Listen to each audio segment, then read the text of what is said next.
Hello මහත්තයා මෙන්න මේක තමයි අර මං කිව්ව පර්චේස් 60 ඉඩම මේ අර සමන්තා බේක් හවුස් එකට පිටිපස්සේ ජයසේන මාමතේ තියෙනවා කිව්ව එක. මෙන්න මේකේ උස් බිමක් එක.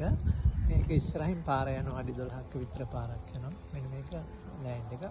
මේක දෙකට කඩන්න බෑ මොකද පාර මූණත පොඩි වෙනවා දෙකට කැඩුවොත්. ඉතින් ඒකින්ද පර්චේස් 60ම එක සැරේ දෙන්න තමයි බලන්නේ. අර එහා පැත්තෙන් පේන්නේ එක ගෙයක්. මේ අනිත් පැත්තෙන් පේන ගේ මේ හරිද?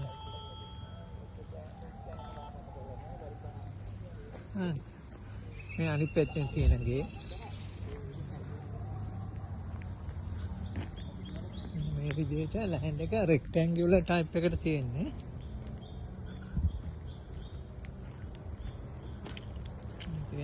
මේක ඉතින් පිටිපස්සට වෙන්න ගේ හදුවොත් මෙන්න මේ හරියට වෙන්න හරිද මේ දැන් මේ වල් වැහිලා තියෙන පැත්තට වෙන්න ගේ හදුවත් ඉස්සරහින් මේ ඉන්නේ මායිටිපේ මේ ඔය හරියට වෙන්න මේ ගන්න පුළුවන් වාහන වලට වාහන පාකින් එක හරිද මේක තමයි ලෑන්ඩ් එක උස් බිමක් මේක ඉතින් අයිඩියල් හැබැයි වලට ගන්න පුළුවන් නේද thank you මම එවන්න මේ Google location එක